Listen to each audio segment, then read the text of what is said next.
All right. Good morning, good afternoon, or good evening. Whenever you hear this message, I pray that you're poised to receive, to accept, and to respond to words of wisdom. Ashe. So earlier today, I was enjoying a post from a Nigerian brother, and he was celebrating the success of a couple of films that have come out this year, Odisha and Jagun Jagun. I haven't seen Odisha yet. I think it's limited to Nigeria. I don't think it's being shown around the world yet. If you know otherwise, please let me know how I can view it. But Jagun Jagun I've seen, and this is in keeping with a long tradition within Yoruba land of homegrown entertainment. There's a Tunde Kelani, for example, is a fantastic filmmaker. Of course, Oluo Araba Ifayemi Elegbudon is a forerunner in bringing Yoruba culture and tradition onto film, rendering it on film. Ifa Loko and Soro Dayo was a mainstay in Nigerian television for a number of years. And before then, there are a lot of people who did community theater, excuse me, Duro Ladipo, and etc. It goes on and on.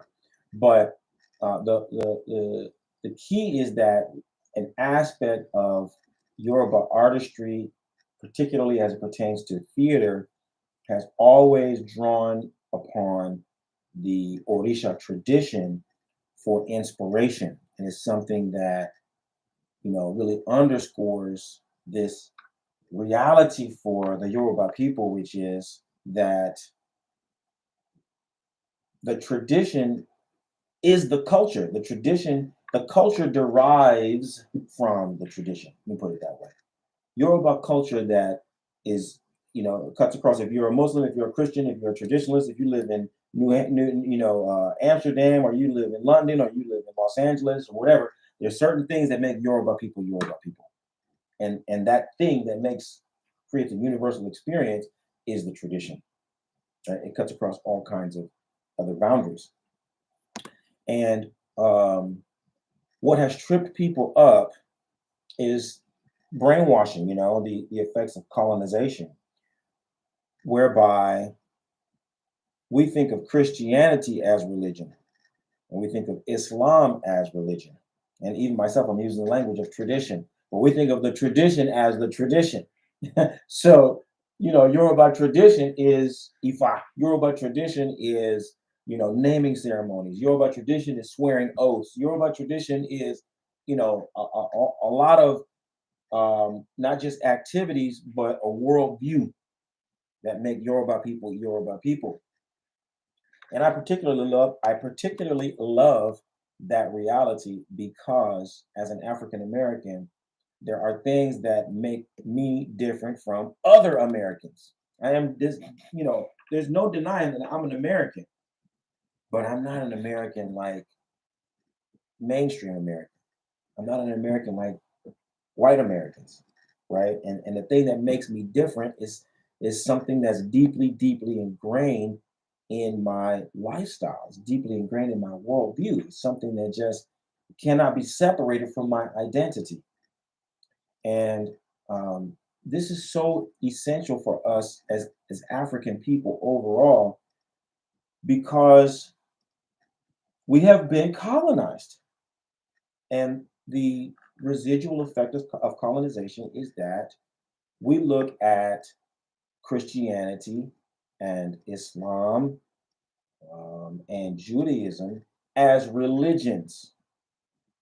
Those are the religions. And then everything else is tradition. Everything else is superstition. Everything else is folklore. Everything else is not religion.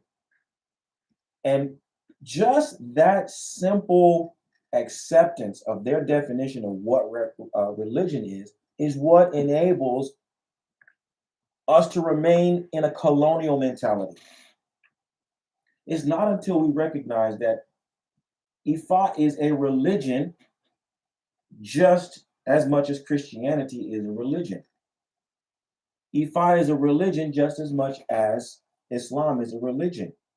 And so when you perform the traditional naming ceremony rites, no matter how you do it, you might not chant one verse of Ifa. You may not pour one, drop of gin or offer one kola nut or one pod of atare. If you are going through a sequence of steps to name your child according to the way that your forefathers and forefathers did it, you're following the religion of your forefathers. You are doing things the way that they did them. You're not doing this because you're a Christian. You're not doing this because you're a Muslim. You're not doing this because you're a Hebrew. You're doing this because this is what has been passed down to you, and that's what formulates and reinforces your identity. You eat certain foods, you wear certain clothes, you carry yourself a certain way, you have certain values that you hold near and dear, and you refuse to let them go because they are what reinforce your identity and give you an orientation in the world. In reality, that's your religion, right? We can say that, sure, there's your creed or your dogma might be Christianity, Islam, or something else, but your real religion is your culture, it's your way of life. And your way of life comes from something that predates Christianity. And that's why it's important to you. And so it's very interesting because we have these things in common. Someone who's in Nigeria has never left Nigeria is a Yoruba, to the bone. Pounded yam, amala, eba every day, right? And somebody who is in Oakland eating macaroni and cheese and collard greens and cornbread can both be equally Yoruba. They can be both referring back to the same source of identity and following the same pattern and worldview to reinforce their identity. The logic that informs our value system can be identical. We are following the same culture or doing our best to follow the same culture. That is our true religion. Religion is culture. Religion is culture. The difficulty that we're having, again, is that we have accepted other people's religion and culture. And we have assumed that what they're calling religion is suitable to define our reality and to define our identity. But we know in our hearts that it doesn't. That's why we keep our own culture alive. That's why we keep talking the way we talk and eating the way we eat and doing the things that reinforce our values and our worldview before there was any such thing as Christianity in our realm. We know in our hearts that Christianity as a culture does not sufficiently identify us. It doesn't.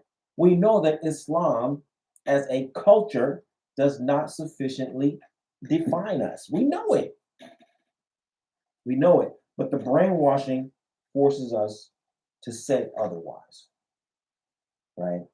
And so, based on my experience with elder Yoruba men, once upon a time, it's changed recently. Things are different now than they were, 30 years ago.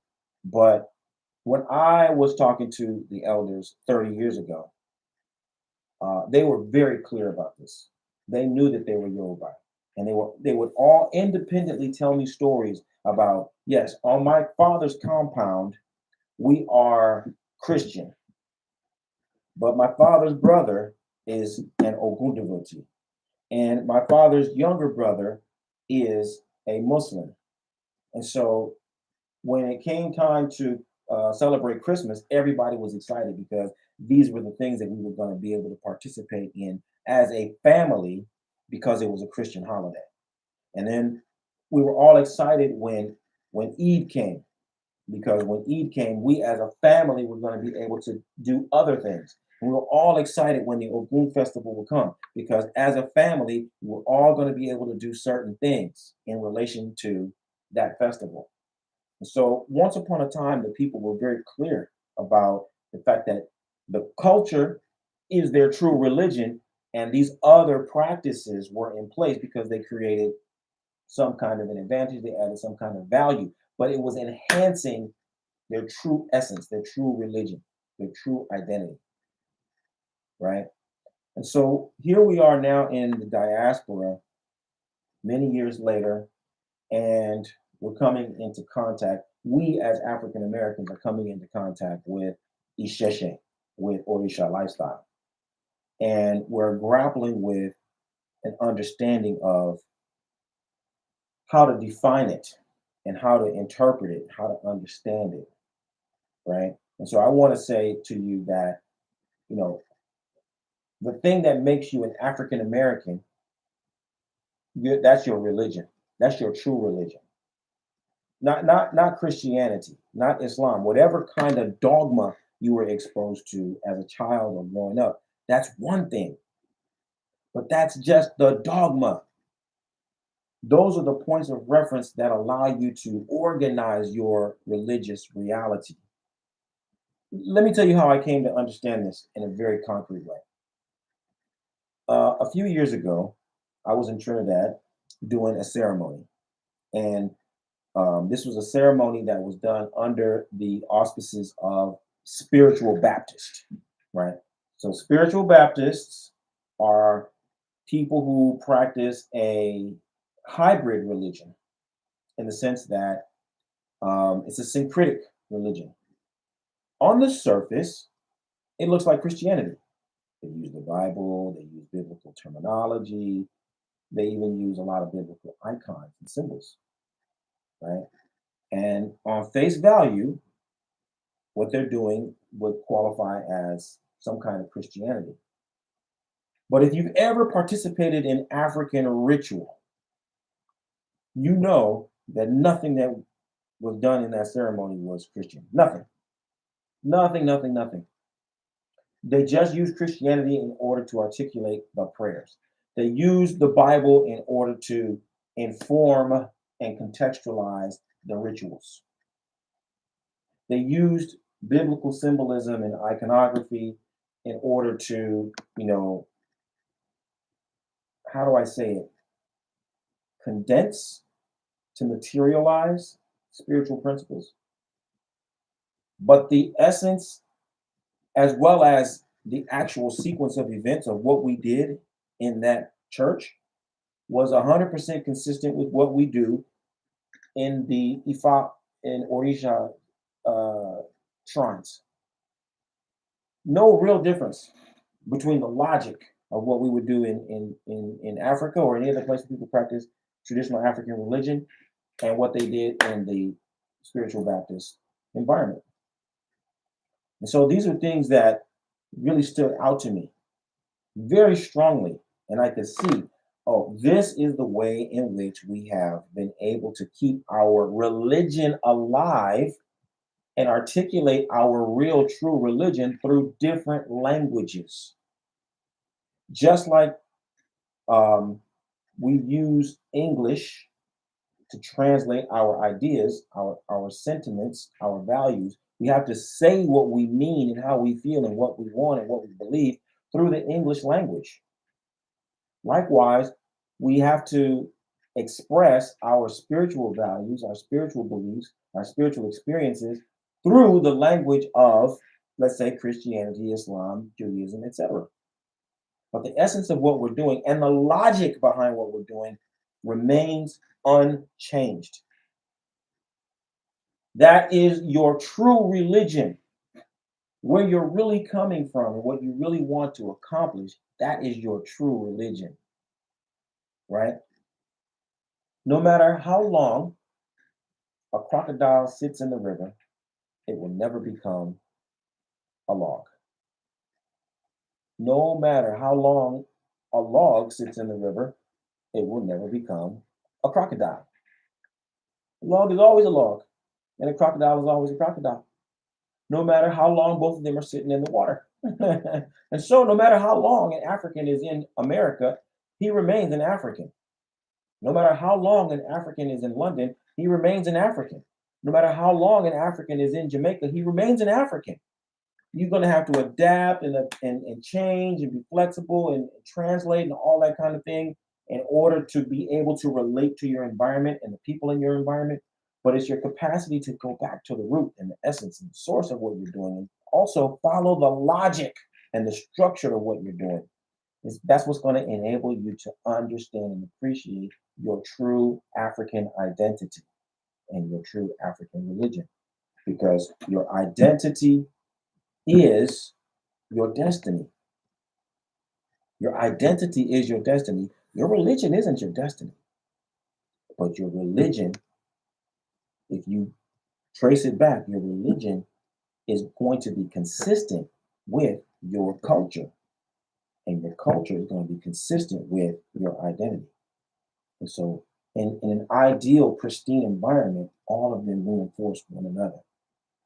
Our challenge today is that we need to reconcile. We're trying to reconcile this discrepancy between our dogma, our national environment, and the real true essence of who we are, where we're coming from, and what we really want to accomplish.